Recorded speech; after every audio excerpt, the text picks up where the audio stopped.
बहुत फास्ट बीता है। आप सभी का हमारी लाइव कक्षा में स्वागत है। जो लोग इस कक्षा की वीडियो देखेंगे उनका भी स्वागत है। आप सभी से यही अपेक्षा रहेगी कि आप वीडियो देखने के बाद कमेंट जरूर करें। दो तीन विषयों को हमें फोकस करना है। कौन से दो तीन विषय? एक तो देखो, अगर लाइफ में कुछ बनना है, इफ यू वांट टू, अपने जीवन को क्या बनाना चाहते हैं, ये एक बहुत महत्वपूर्ण विषय होता है।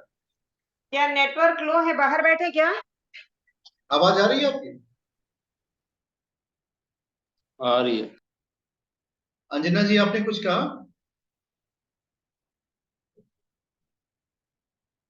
देखिए, अपने आप को क्या बनाएं, ये एक बहुत बहुत महत्वपूर्ण विषय होता है। हम अपने आप को क्या बनाएंगे?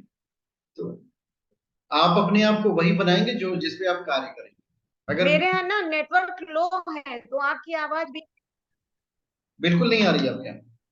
मेरे यहाँ तो नेटवर्क बहुत अच्छा है। आप में से जोर जोर से आवाज किसको आ रही है? ऐसा लग रहा है कि बहुत कम मेहनत से सुनना पड़ेगा। नहीं, आराम से ठीक आ रहा है आवाज। आवाज कोई ठीक दिक्कत है? कोई दिक्कत नहीं। आवाज बिल्कुल सही है सर, कोई दिक्कत नहीं। कोई दिक्कत नहीं। आप अपना नेटवर्क थोड़ा चेक कर लीजिए अंजना। दूसरी बात यह है कि बिना प्रयास के जीवन में सफलता नहीं मिलती। कोई भी कार्य आप करने लग जाइए, प्रयास तो आपको करना पड़ेगा। तीसरी बात है कि हमें सत्य के मार्ग पर चलना है। तो ये कठिनाइयां इस वजह से जीवन में आ जाती है कि जब हम सत्य के मार्ग पर चलने का प्रयास करें तो हमें क्या दिक्कत है। देखो, सत्य का मार्ग, सत्य का मार्ग काला नहीं होता, सत्य का मार्ग लाल होता है। शुद्ध।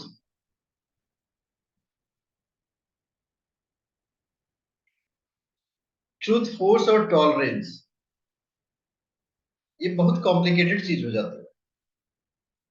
हम सच्चे हैं और टॉलरेट करें, ये बहुत मुश्किल क्रिया होती है। Being truthful and being tolerate, ये बहुत डिफिकल्ट टास्क है, समझ लो। क्योंकि हमें हमेशा ऐसा लगता है कि हम सच बोल रहे हैं तो जोर से बोलेंगे। पर याद रखिएगा, जीवन में जितना आप टॉलरेट करेंगे उतनी ही आप जीवन में सफलता की ऊंचाइयों पर चढ़ते हुए चले जाएंगे। जो पाथ ऑफ सक्सेस है वो पाथ ऑफ टॉलरेट है। जो व्यक्ति जीवन में सफल होना चाहता है वो बर्दाश्त करना सीखे। जिसके अंदर जितनी पावर टू टॉलरेट है वह जीवन में उतनी ऊंचाई पे चढ़ गया। इसके पीछे का रीजन क्या है, यह भी एक बहुत बड़ा विषय आ जाता है कि क्या रीजन है भाई कि जो लोग सफल व्यक्ति होते हैं वो जीवन में हमेशा टॉलरेट करते हैं। इसके पीछे के रीजन को अगर आप ध्यान देंगे तो इसके पीछे का रीजन पाएंगे कि बिल्कुल आसान सी बात है, उनकी ऊर्जा का अपव्यय रुक गया। जो एक्सेस एनर्जी है हमारी वो किस दिशा में जानी चाहिए इसका डिसीजन हम लेंगे। I will decide in which direction my energy. So ये एनर्जी तो एक ही है, एक रूपता जीवन में होनी चाहिए। ये जो प्रकाश है आपके पास, लाइट एनर्जी, वो चीजों को दिखा रहा है। उसी लाइट को आप कंसंट्रेट कर दीजिए और किसी मेटलिक बॉडी पे डालिए तो लेजर बीम की तरह उसको भी फाड़ देगा। प्रकाश तो वही हुआ, उसमें कोई अतिकता तो हुई नहीं। So main is attention and concentration. Attention and concentration natural होना चाहिए। प्रयास नहीं होता तो क्या होगा, बार बार प्रयास करेंगे, I will try many times. जीवन में सफलता का राजमार्ग जो है बिना मार्गदर्शक की भूमिका में बेकार। You need a guide. ये भी एक विषय आ जाता है कि भाई who should be my guide, मुझे गाइड कौन करेगा, कहाँ से मुझे मार्गदर्शन मिलेगा, कहाँ से मुझे मार्गदर्शन मिलेगा, भाई मुझे कौन रास्ता दिखाएगा। आज के युग में सबसे बड़ी समस्या है कि I don't have a guide, है कौन?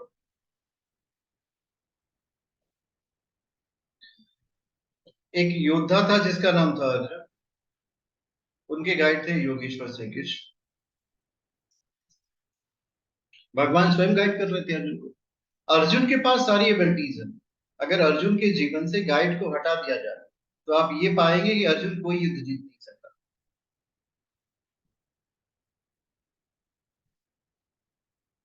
He has no capacity to win any kind of war. Arjun के पास पूरी एबिलिटी है, पूरी क्षमता है, लेकिन वो कोई युद्ध जीत नहीं सकता। सो गाइड का रोल बहुत इंपॉर्टेंट होता है, इसको इग्नोर नहीं किया जाता। There are so many examples, Mahabharat के एग्जांपल्स में आप देखिए। भीष्म पितामह एक महानतम योद्धा है, जो पहले ही उनके पास एक ऐसा कवच है कि उनको मृत्यु जो है स्पर्श नहीं करेगी। उनकी इच्छा मृत्यु है, वो अपनी अपनी इच्छा से मृत्यु को प्राप्त करेंगे। कर्ण कवच कुंडल के साथ युद्ध कर रहा है, द्रोणाचार्य गुरु हैं। अब इन सारे योद्धाओं के पास स्किल है, पर इनके पास गाइड नहीं है। देखिए, एक जो गाइड शब्द यूज किया जाता है ना, आप ऐसे समझिए कि they have ability but no direction in the life. अगर इनके जीवन के डायरेक्शन को बदल दिया जाए, या फिर कहें इनका साथी, अब आप देखेंगे कि बहुत आसान है समझ पाना। कई कई बार योगेश्वर श्री कृष्ण अर्जुन से कहते हैं कि मैं तुम्हारा मित्र हूं। भगवान ने भगवान के साथ मित्रता है अर्जुन की। ये जो मित्रता का भाव होता है ना, यही सत्संग है,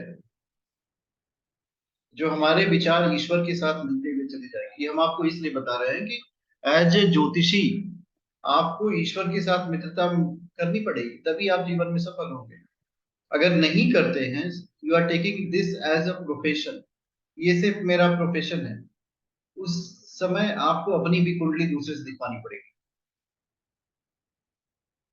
कुंडली दिखवाना कोई बुरी बात नहीं है, लेकिन भाई आपको जीवन में कोई मार्गदर्शक तो है, कोई ऐसा विषय है जहां से आप हिलेंगे नहीं। कुछ ऐसा बना रखा आपने जीवन में, नहीं बनाया तो बनाइए। अब कुछ भी हो जाए, जैसे एक भाव होता है प्रेम भाव। जब भी किसी व्यक्ति की कुंडली का विश्लेषण करेंगे तो प्रेम भाव से करें। कारण क्या है? अगर इस प्रेम भाव का आपके जीवन में अभाव हो गया तो आप जीवन में अपने बहुत संघर्ष करेंगे, टू मच डिफिकल्टी होगी। और इस डिफिकल्टी का कोई निराकरण नहीं है, क्योंकि जो आप कार्य करने जा रहे हैं वो एक ऐसे बॉस के अंडर में करने जा रहे हैं जिसका नाम है ईश्वर, जिसका नाम है भगवान।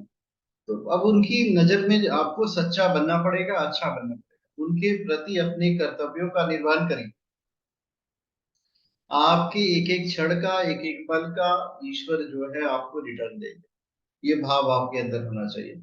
Everything can not be calculated in terms of money, but every act should be converted in money. ये भी ऑब्जेक्टिव होना चाहिए। आपके जितने कार्य होते हैं ये सभी धन की तरफ प्रेरित होने चाहिए। अगर आपके कार्य धन की तरफ प्रेरित नहीं होते हैं तो उस समय आप सक्सेसफुल नहीं कहे जाएंगे। और इस ऐसी प्रेरणा कैसे आती है?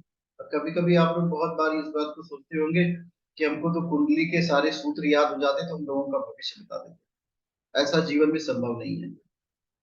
ये टारगेट ही, ये जो एम एंड ऑब्जेक्टिव है कि मुझे पराशर के सारे सूत्र याद हो जाए और फिर हम बैठ करके कुंडली का सबका भविष्य देखें, कभी हो ही नहीं सकता।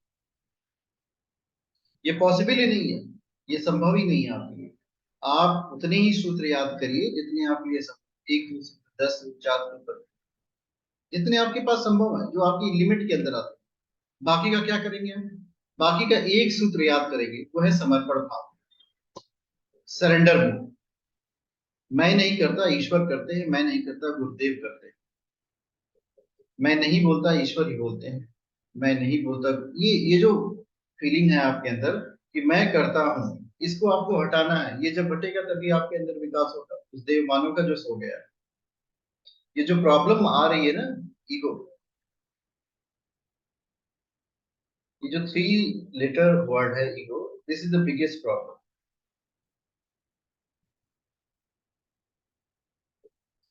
हाथ जोड़ करके जब हम ईश्वर के सानिध्य में जाते हैं, भगवान से सरेंडर करते हैं, तो हम क्या भगवान को चढ़ाएं, ये भी कभी कभी भावना आ जाती है। इतने दिन से तो हम फूल माला चढ़ा लिए, खूब सारा ढेर सारे मंत्रों का जप कर लिए, कुछ हमारे जीवन में अद्भुत घटित नहीं हुआ।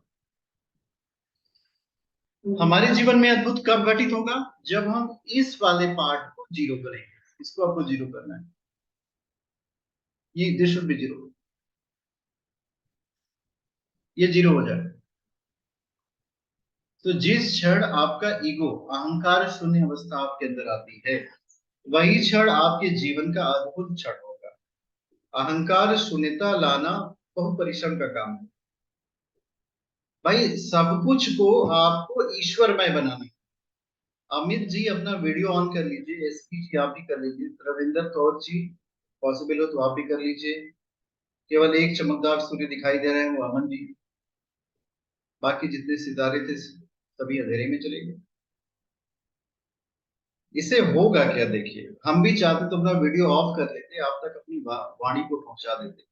जीवन में अगर कुछ करना है तो अपने अंदर आत्म के प्रति जागृत, आत्म के प्रति बोध। जितने भी संसार में आप समझ लीजिए, जिनको आप कहते हैं प्रॉफिट, मैसेंजर ऑफ गॉड, भगवान के दूत, भगवान, मतलब कोई ऐसी संरचना ईश्वर ने बनाई मनुष्य के रूप में जिससे आपको प्रेरणा मिलती है अच्छा कर्म करने की। तो ये कैसे होता है भाई? ये कैसे संभव हो सकता है कि एक व्यक्ति एक रात के अंधेरे में पूरे राज्य को लात मार देता है? भाई मुझे ये राजपाट नहीं चाहिए, मुझे तो उस सत्य की खोज करनी है जो शाश्वत है। अब कुछ दिनों के बाद वो व्यक्ति जो है सिद्धार्थ से महात्मा बुद्ध बन जाता है। उसने लात किसको मारी? पूरे संसार को मार दी। मुझे, मेरे लिए ये सब बेकार है। मुझे तो वो शाश्वत सत्य चाहिए जो हमेशा रहेगा, जो न बूढ़ा होता हो, न रोगी होता हो, न बीमार होता हो। मुझे उसकी खोज करनी है। अब जब उसके पास से वो पूरा संसार से विरक्ति हो जाती है, राजपाट भी उसने त्याग कर दिया, वो बहुत प्रसन्न होता है। और जिस समय उसके पास राज्य था, राजकुमार था, दुख का अभाव था, क्योंकि वो स्वयं तो रोगी नहीं था, स्वयं बूढ़ा नहीं था, स्वयं बीमार नहीं था। उस समय वो बहुत दुखी था। क्यों? क्योंकि उसके पास बोध नहीं था कि आत्मा जो है अजर है, अमर है, अविनाशी। ये आत्मा की प्रवृत्ति होती है। हम सब के अंदर जब ये बोध आएगा कि हम तो परमात्मा की संतान हैं, अजर है, अमर है, अविनाशी। सोचिए इस बात पर। अब भगवान श्री कृष्ण, योगेश्वर श्री कृष्ण श्रीमद् भगवद गीता में कहते हैं, नैनम छिन्दन्ति शस्त्राणि नैनम दहति पावक न चैनम क्लेदयन्तु न शोषयति मर्त्य अजो अयम शाश्वतो अयम न हन्यते न हन्यमाने सति। हे अर्जुन, इस आत्मा को तो न तो शस्त्र काट सकते, नैनम छिन्दन्ति शस्त्राणि नैनम दहति पावक, न तो अग्नि ही इसको जला सकती है, न तो हवा इसको सुखा सकती है। अब सोचो कि आपकी अपने जो गुण हैं वो है कि शस्त्र भी आपको काट नहीं सकता, आपको शस्त्रों से काटा नहीं जा सकता। जब आपको शस्त्रों से काटा नहीं जा सकता, आग आपको जला नहीं सकती, आप अजर हो, अमर हो, अविनाशी हो, तो ऐसे तत्व का कोई क्या कर सकता है भाई? जो परमात्मा ने रचा है, आपके अंदर ईश्वर के सद्गुण है। हर व्यक्ति के अंदर प्रेम जो है उसका स्वभाव है। आप देखिएगा, आपसे कोई प्रेम से बात कर ले तो आपको लगेगा कि यह व्यक्ति कितना अच्छा है, जो कितने प्रेम से हमसे बात कर रहा है, उसका व्यवहार कितना हमारे प्रति अच्छा है। वही व्यक्ति अगर घृणा से बात करे, दोबारा आप बात करना नहीं चाहते। क्यों? क्योंकि आत्मा का जो स्नान होता है ना, प्रेम से होता है, शांति से होता है। ये सद्गुण आत्मा के होते हैं। तो जब हम इस पाथ पे चलते हैं कि हमें लोगों का मार्गदर्शन करना है, तो हमारे पास जो लोग आते हैं वो अशांत होते हैं, उनके अंदर कठिनाइयां होती हैं, उनके अंदर घृणा होती है, उनके अंदर ईर्ष्या होते हैं, उनके अंदर द्वेष होते हैं। अगर वही हम अपने पास भी रखेंगे तो उनसे उनको कुछ नहीं मिलेगा। हमें अपने पास रखना है प्रेम को, शांति को, आनंद को। जितना जीवन हमारा प्रेममय, शांतिमय, आनंदमय होगा, उतना ही हम अपने जीवन में आगे बढ़ते हुए चलेंगे। वो जो पराचेतना का फोर्स है, भगवान का फोर्स है, वो हमें जीवन में अद्भुत रूप से आगे बढ़ाएगा। लोग कहते हैं ना, सूरदास जो है आंखों से अंधे थे, उनके पास ये ना, जो हमारे पास आंखें हैं जो संसार को दिखाती हैं, वो नहीं थी, पर वो अंतः प्रज्ञा से, अपने दिव्य नेत्र से अंधे नहीं थे, उनको भगवान श्री कृष्ण दिखाई दे, पूरी बाल लीला का वर्णन कर डाला। बताइए, जिस व्यक्ति की शरीर की आंखें अंधी हो, वह अपनी अंधा प्रज्ञा से सब कुछ देख लेता है। ये कैसे संभव है? भाई ये संभव है क्योंकि हमारा सूक्ष्म शरीर, जो हमारी आत्मा है, उसको अंधा नहीं किया जा सकता। भाई जब उसको जला ही नहीं सकते तो उसकी आंखें कैसे फोड़ेंगे? वो सब कुछ जानती है, सब कुछ देखती है। तो इस अंतः प्रज्ञा की जागृति बहुत आवश्यक है, और इसमें सबसे बड़ी जो भूमिका होती है, वो हर मनुष्य की अपने प्रति तत्परता। जितना आप स्वयं को अपने प्रति जागृत करेंगे, तत्पर करेंगे, उतनी ही आपकी अंतः प्रज्ञा जागृत होगी। एक ही परिस्थिति दो लोगों के जीवन में अलग अलग किस्म के विचार सृजित करती है। अब उनकी स्थिति कैसी होगी? तो ये जो विचारों का सृजन हमारे मस्तिष्क में होता है, यही हमारा जीवन है। जो हमारी थॉट प्रोसेस होती है ना, हम सोचते कैसे। जीवन में कभी बैठ करके आप इस बात को सोचिए कि हम कहाँ पर जाना चाहते हैं।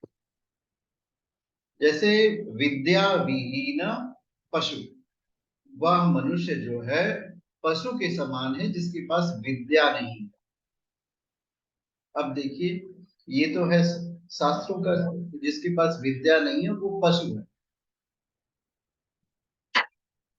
विद्या विहीन पशु, जिसके पास विद्या नहीं वो पशु।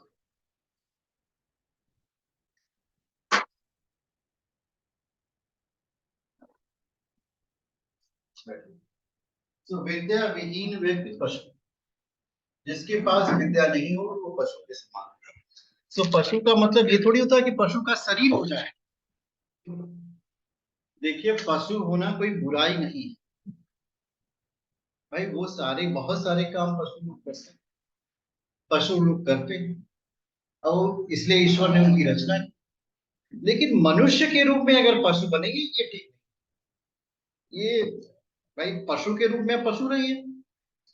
मनुष्य का जो उद्देश्य है, जिस उद्देश्य की वजह से ईश्वर ने आपको भेजा है यहाँ पे, संसार का कोई शास्त्र पढ़ लीजिए, किसी धर्म का पढ़ लीजिए, किसी भी संत से पूछ लीजिए, किसी महात्मा से पूछ लीजिए, कोई नहीं मिलता है तो स्वयं से पूछिए। महात्मा बुद्ध ने कहा था ना, आप दीपो भव, अपने दीपक आप स्वयं बनिए। आप स्वयं से पूछिए कि आखिर हम क्यों आए यहाँ पे, what is the objective behind this, that हमको इस धरती पे आना पड़ा। कोई विशेष उद्देश्य था कि ऐसे ही आ गए कि सुबह खाना खाएंगे, शाम को सोएंगे, फिर अगले दिन उठेंगे, फिर खाना खाएंगे, और बीच में अपने घर के लोगों से लड़ाई झगड़ा करेंगे, दिमाग में खुराफात लेके आएंगे, ईर्ष्या द्वेष करेंगे, पति पत्नी से झगड़ा करेंगे। अब इस उद्देश्य से भगवान ने हमें भेजा है? ये तो ऐसा बिल्कुल नहीं। हमारे आने का उद्देश्य यहाँ था कि हम लोग 84 लाख योनियों में बहुत परिश्रम किए। अब उस परिश्रम के बाद भगवान ने पास कर दिया, चलो भाई आपने सारी परीक्षाएं पास कर दी, अब आपको मनुष्य योनि दी जाएगी। इस योनि में रह का एडवांटेज ये है कि यहाँ से प्रयास करेंगे तो देवता बनता है, और गिरेंगे तो फिर उसी 84 के चक्र में जाना पड़ता है। अब इतना बड़ा उद्देश्य है, पर हमारे मन में ये उद्देश्य आ ही नहीं रहा। हम सिर्फ दो कामों में व्यस्त रहते हैं, एक है पेट और दूसरा है प्रजनन। मनुष्य को देखिएगा, either he will think about food, या तो वो अपने भोजन के बारे में सोचेगा, या फिर वो अपने पार्टनर के बारे में सोचेगा, और उसी की क्रिया में वो लिप्त है। इस जितने भी कार्य हमारे सुबह से लेकर शाम होते हैं, वो इसी में होते हैं। न तो पेट को कभी भरा सा जा सकता है, न तो काम की आसक्ति कभी पूरी की जा सकती, ये दोनों नहीं हो सकता। आप पेट को भर नहीं सकते। कोई भी व्यक्ति आज तक इस पेट को भर नहीं सका। अगर वो करोड़पति है तो अरबपति, अरब के बारे में सोचेगा, लखपति है तो करोड़ के बारे में सोचेगा। मैं ये नहीं कहता कि आप धन के बारे में बिल्कुल पा सकते हो, खूब मन लगा के सोचो, लेकिन दिन भर में कम से कम आधा घंटा अपने बारे में सोचो। भाई ये जो सिस्टम भगवान ने हमको दिया है, इसकी इफिशिएंसी डिपेंड करती है कि आप इसके बारे में कितना सोचते हैं। आपकी जो अंतः प्रज्ञा है, आपका जो ज्ञान का चक्षु है, जो ज्ञान का विस्तार है, वो सारा इसी के अंदर है। अब आपको वहां तक पहुंचना है, और उस पहुंचने के साधन को साधना कहते हैं। जैसे जो विधा हमें स्वयं से जोड़ती है वही साधना है, जो विधा संसार से जोड़ती है वो माया है। तो इन दोनों का युद्ध चलता है। जितना आप प्रयास करेंगे स्वयं से जुड़ने का, उतनी ही माया आपके करीब आके बैठ जाएगी। वो कहेगी कि तुम मुझसे जुड़ो। तुम इधर उधर कैसे देख सकते हो, तुम्हारी उत्पत्ति तो मेरे लिए हुई। तो यही अभ्यास करना पड़ता है। आप घर में रहिए, मैरिड लाइफ जिए, गृहस्थ का जिए, पर रहिए एक सन्यासी की तरह। क्यों? What is the reason behind it? ऐसा क्या है जो यह कह रहा है कि आपको इस मार्ग पर चलने से आनंद की प्राप्ति होगी, ज्ञान की प्राप्ति? इसका कारण यह है कि हमारा जो जीवन होता है वो हर क्षण जो है, वी आर किलिंग अवरसेल्फ। हम स्वयं की हत्या हर क्षण कर रहे हैं। कैसे कर रहे होते हैं? अब देखिए, होता यह है कि आत्मिक आवाज, कभी कभी लोग बोलते हैं ना हमारा इंट्यूशन बहुत स्ट्रांग है। ये जो इंट्यूशन होता है, अंतः प्रज्ञा होती है, कुछ और नहीं है, आप स्वयं हो। जब आप आत्मिक लेवल पे आके बैठ जाते हैं, हर व्यक्ति जो है आत्मिक लेवल पे चेतना ही है, उसके साथ आपका जुड़ाव होगा। There will be connectivity. जब आपका उसके साथ जुड़ाव होता है तो उसकी फीलिंग, उसकी भावनाएं, उसकी तरंगे आपको स्पर्श करती। सो इन स्पर्श की तरंगों से आपको बहुत कुछ आनंद की प्राप्ति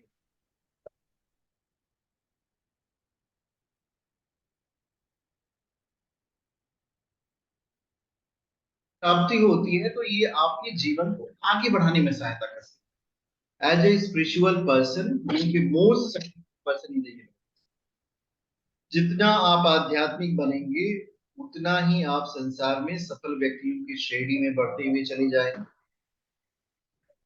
क्योंकि इस विधा में आने के बाद आपको आध्यात्म को अपनाना ही पड़ेगा। क्योंकि भाई जब तक हम प्रकाशवान स्वयं नहीं बनेंगे, हाँ? हाँ? तब तक आपके जीवन में सफलता का राजमार्ग नहीं। Success will come when you wake up. So मुझे उम्मीद है आज की बात आप लोगों को समझ में आई होगी। आप में से किसी के पास कोई प्रश्न है?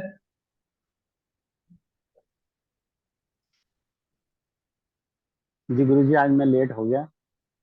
आज शादी में गया था, अभी जैसे आया वैसे ही क्लास में आया।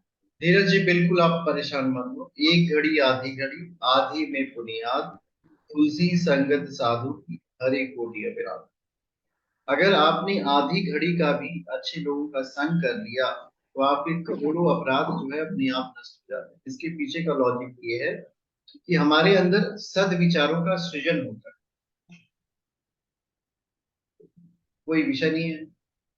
सुबीर हाजरा जी, अमित जी, नवजीत जी, अमन जी, एसपी जी, आप लोगों को कुछ समझ में आया? जी सर, समझ में आया। सर आपने जैसे कहा कि हमेशा एक मित्र की, एक जैसे अर्जुन के मित्र और भगवान जो बने थे कृष्ण जी, उन सदैव सतमार्ग पे चलाया। तो इसके लिए सर हमें क्या ऐसा करना पड़ेगा जो हम अपने आप को मित्र बने, हम अपने आप के? सुबह उठ करके जो देखिए, कृष्ण भगवान जो है वो गायत्री के स्वरूप है। गायत्री मंत्र में हम यही कहते हैं, हे भगवान हमारी बुद्धि को सन्मार्ग में ले चलो। तो उसमें कोई याचना भगवान से नहीं की जाती। We are not asking anything. तो सद्बुद्धि को छोड़कर कोई देवता नहीं, अच्छा देवता नहीं है। सद्बुद्धि, हमारी बुद्धि को अच्छी दिशा में ले चलो। Take me in right direction. भगवान श्री कृष्ण सारथी थे, वो उनके रथ को अच्छी दिशा में ले जाते। तो आपके योगेश्वर श्री कृष्ण जो है, गायत्री मंत्र का रोज पाठ करिए, ये भगवान हमारी बुद्धि को सही दिशा में ले चलो। देखिए आपके साथ वो हमेशा होगा।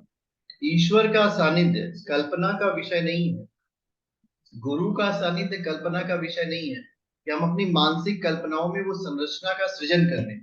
वास्तव में होता यह है कि जिस क्षण गुरु चेतना, ईश्वरी चेतना आपको इम्बॉडिड करेगी, मतलब आपके ऊपर कृष्ण की तरह सवार हो जाएगी, तो आपको वो सही दिशा में ले जाएगी। सिर्फ आप सरेंडर मोड करो। आपको अपने अंदर थोड़ी पात्रता का विकास करना है। परमात्मा चेतना तो ऐसे साधकों को ढूंढ रही है जो सही दिशा में जाना चाहते हैं। जितनी तलाश एक शिष्य को गुरु की होती है, उससे कहीं ज्यादा तलाश एक गुरु अपने शिष्य की करता रहता है। क्योंकि शिष्य तो एक जन्म में गुरु को ढूंढ रहा था, गुरु जो है कई जन्मों से अपने शिष्य को ढूंढता है। मेरा शिष्य गया कहाँ? अब रामकृष्ण परमहंस और स्वामी विवेकानंद के संवाद को ही देख लीजिए। इससे ये परिलक्षित होता है ना कि हमारा संबंध ईश चैतन्य से एक जन्म का नहीं, कई जन्मों का है। अब आप लोग अपने आप को सिंपल समझ रहे होते हैं, आप में से कोई व्यक्ति ऑर्डिनरी नहीं है। मेरी कक्षा में जितने लोग आते हैं वो कई कई जन्मों से भगवान राम के साथ भी थे, भगवान कृष्ण के साथ भी थे, और अभी जो ये समय चल रहा है, आप सभी ईश्वरी चैतन्य स्वरूप हो। आप लोग तो किसी और कक्षा में जा सकते थे। आपको ऐसा लगता होगा कि यूके मौन हो, आपको गुरु चेतना ने, ईश्वरी चेतना ने बुलाया हमारी कक्षा में, फिर आपके आके बैठे। थोड़ा सा अभ्यास आप करेंगे, सरेंडर मोड में आएंगे, तो आपके जीवन में दिव्य परिवर्तन होगा। आपकी खुद की सोच बदलेगी, आपके समाज की सोच बदलती हुई चली जाएगी। दो तीन चीजों के जीवन में तकलीफ नहीं है कि हम क्या करें, हमारे पास धन कितना है, हमारे विचार कितने श्रेष्ठ हो, हमारी जो है सोशल वैल्यूज बढ़ी रहे, ये सारी चीजें अपने आप बढ़ती हुई चली जाती। There is no regret. So आप लोग ऐसा करते रहें। और आज की कक्षा का वीडियो हम थोड़ी देर बाद अपलोड कर देंगे, उसको 2-3 बार आप लोग देख लीजिएगा। अगली कक्षा में फिर डे आफ्टर टुमारो होगी। और नियमित रूप से कक्षा में आइए, नहीं आ सकते तो कोई समस्या नहीं। जो लोग वीडियो देखते हैं वीडियो के नीचे कमेंट करते हैं ताकि हमें पता चल सके। दूसरी बात ये है कि अपने में रोज एक नियम बनाइए। हमें उपासना नियमित करनी है। उपासना का मतलब होता है, जिसको साधारण शब्द में पूजा पाठ कहा जाता है, कि हम भगवान की पूजा कर रहे हैं। अब उसका एक सिस्टम होता है, वो अपने आप जनरेट करिए। 50 मंत्रों का जप करने के बजाय एक मंत्र का जप 50 बार करिए, वो ज्यादा इफेक्टिव है। आपका कॉन्सेंट्रेशन, फोकस, अटेंशन ये सब बना रहे। अपने अंदर वैल्यूज को इनकलकेट करिए। दिन भर जो इधर उधर की बातें आप मुंह से बोलते हैं, बिल्कुल ऐसा ना बोलें। देखिए, कभी भी आप ऐसे समझिए, कोई बंदूक जो है गोली फायर नहीं करती। ये जो मंत्र होते हैं ये बंदूक के समान होते हैं, तो उसको फायर करने वाला एक सोल्जर चाहिए। मंत्रों का प्रभाव होता है, साधक की शक्ति पे निर्भर करता है। एक ही मंत्र कई लोगों के ऊपर कई प्रभाव दिखा देंगे। भाई जैसी उसकी साधना है वैसा उसका प्रभाव होगा। तो स्वयं का निरीक्षण, स्वयं का परीक्षण और स्वयं के साथ ईश्वरीय सानिध्य। 1 घंटे का समय निकाले कि हमें आज कुछ भी नहीं करना, हमें तो मौन होकर के ईश्वर से वार्तालाप करना है। अपने जीवन की जितनी इच्छाएं हो भगवान को समर्पित करो, बैठ कर बात करो। जैसे आप अपने मित्र से बात करते हो कि आज मेरे जीवन में ये घटित हुआ, कल ये घटित हुआ, परसों। ऐसा अगर आप 15 दिन करेंगे तो लगेगा हाँ, अननोन पर्सनालिटी आपके साथ आके बैठ गया। और पूरी मेंटल क्लींजिंग आपकी हो जाएगी, पूरा माइंड जो है आपका साफ हो जाएगा। आज के जीवन की सबसे बड़ी समस्या हमारे साथ यही है कि देखो, आपके पास ड्राई क्लीनर भी अवेलेबल है मार्केट में, अपना क्लोथ दे दीजिए, धुल देगा। आपको मेड भी मिलता है, आपका घर भी साफ हो जाएगा, वॉशिंग मशीन। पर माइंड को कैसे साफ किया जाए भाई? कोई है जो कहे कि भाई आप आओ, हम आपका दिमाग साफ करके आपको दे देते हैं? तो ये दिमाग साफ करने की जो प्रक्रिया है ना, वही आध्यात्म है। आध्यात्म कोई सुपर नेचुरल नहीं है। स्पिरिचुअलिटी का मतलब अपने मन की सफाई। जितना आप रगड़ रगड़ के अपने मन को साफ करेंगे, आपकी आत्मा सोने के समान वो चमकेगी। जब चमकती है ना, तो ज्ञान अपने आप प्रस्फुटित होता है। इसको निरंतर करना पड़ता है, रगड़ रगड़ के, धीरे धीरे धीरे धीरे अच्छे विचारों से। नहीं तो सोचिए, ईर्ष्या द्वेष की तरंगे इतनी है कि आपको अपने सबसे इष्ट मित्र से ही ईर्ष्या हो जाएगी, और वो आपको जला के राख कर देती है। अब उसे बचा कैसे जाए? जो कुछ करते हैं भगवान करते हैं, हम कुछ नहीं करते। यही प्रभाव है, इसको आप करते रहिए। और भी किसी के पास कोई प्रश्न है?